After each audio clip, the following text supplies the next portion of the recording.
it's almost hard for it to be a winner or loser in that game. Both teams played extremely hard. They played physical. Guys, both sides were getting beat up, coming back in the game, left and right. It was a very physical game. The guys played really hard on both sides. So, fortunately, we're on the wrong end of it. I thought basically guys played equal, really, throughout the quarter. Wrong mic, Coach. I get to start all over, great. Can we start the game over? All right. So, as I just said, I thought both teams played extremely hard, played really good football, not a lot of penalties in the game, hardly any turnovers, one each till the last play of the game.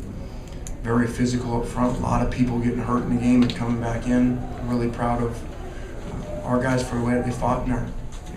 Guys staying in there and some names you hadn't heard before, having to go in there when guys were going down and playing a ton of snaps. And the line of scrimmage, I thought we did pretty well. I think we would have probably felt like we would have won the game if I would have told you we averaged more per carry than they did. Probably the best rushing team in the country. So, unfortunately, we're on the wrong end of it, and it's a great rivalry. We've had two great games with them that we just haven't been able to finish off. As far as in the regulation, really disappointed in the officials. Extremely disappointed. It was communicated to them. They communicated to me exactly the situation. Called a timeout with 1 second left on the clock. They said he was out of bounds, which he wasn't out of bounds. So I told him when the replay comes back, you're going to say his knee's down.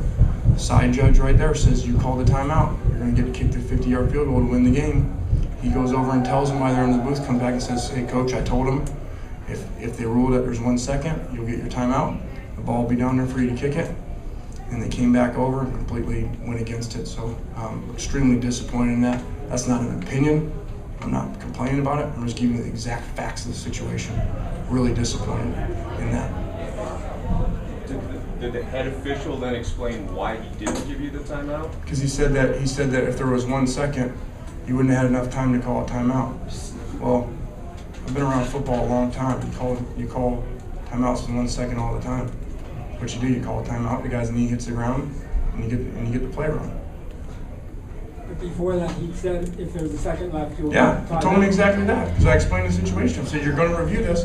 They're going to come back down and say, y'all screwed it up. He wasn't out of bounds. His knee was down. Then they're going to say there's 1 second on the clock. You got to tell him that we called the timeout here. And he said, I'll go tell him. And he came back. He said he understands. He's got it. If his knee was down in bounds with a second, you're going to get to kick it. So I ran our field goal team out there.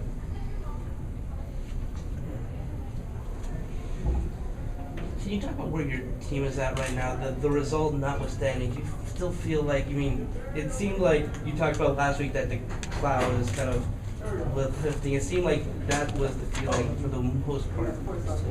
Yeah, obviously I wish we would have won it. Obviously wish we would have won the game. But, if you're going to play a team that's got the longest winning streak in the country and has beat everybody all year by over 25 points, and you go down to a game that obviously can go either way, ball bouncing different. That was an extremely competitive game by two teams playing really hard. Obviously we want to win, but as far as effort and where your team's at, you've got to be pleased. And I thought our crowd was awesome. Our crowd was electric. They really helped us out, and it was great to have that back. I think that's been gone for a while. That feeling that there was tonight.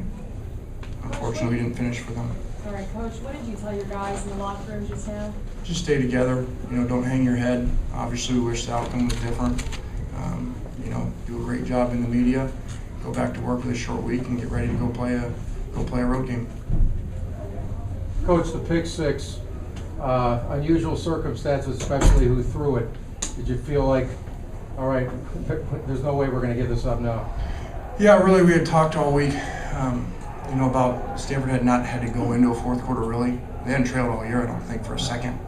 And so, we wanted to take them into the fourth quarter, have it close, take the lead, in the second half like we did, and then see what happens. See what happens when you're put in that situation that you haven't been before, where we've had to be in those situations. So that's why it's good to have competitive games sometimes. And Nikel came up with a big play and looked like it was going to swing. We're going to win the game there. Was there a time, or if so, how many times that you thought you had the game sealed up? I wouldn't say sealed up. I felt good about the game a number of times. I can't even remember how many the game seemed like it lasted forever. And there were so many times that you felt like we were going to win the game.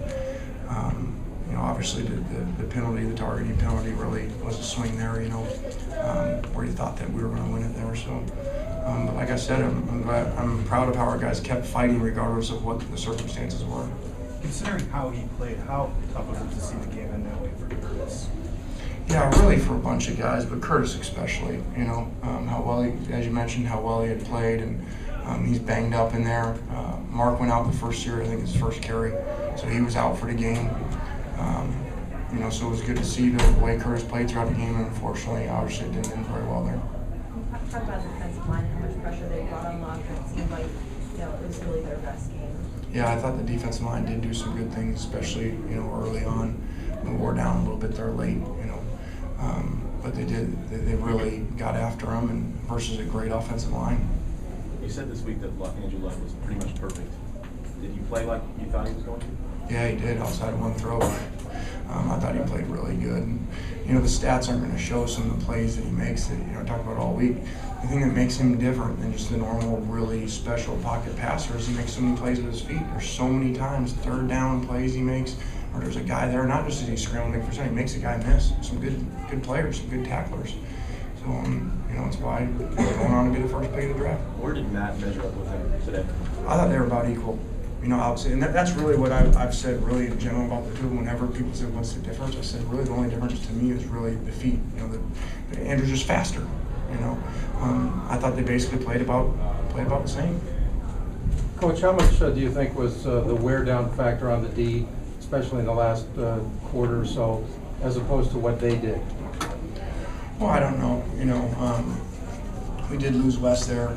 He was out, and so, you know, it kind of messed up our rotation at defensive end. And so, but we were throwing guys in there. You know, Junior Kavai made a couple plays today. You know, another kid you probably hadn't heard of, a true freshman. So, once again, it's a young team, bunch of guys making plays. And those are a bunch of young kids making plays. You know, obviously Marquise making plays again out there, and Nikel Roby. You know, bunch of first and second year guys. Was Mark the shoulder he had injured previously, and what was Wes's? I don't know what Wes's was. He didn't return, and Mark's was the same shoulder. Are there any other serious injuries that you know of? No. Lane, what was the thinking with the pass at the end of the game instead of, you know, maybe running it or centering it or, you know, anything else? Pass at the end of the game. At the end of regulation. Oh, end of regulation. It's a screen play that usually doesn't break all the way back over there. We were too far for a field goal where we were at. I think it was 57 or something like that. So we had to get some yards. I think we were in the 40. So we wanted to get 8-10 yards, you know, to make it a manageable field goal. And unfortunately, it didn't work out. Thank you.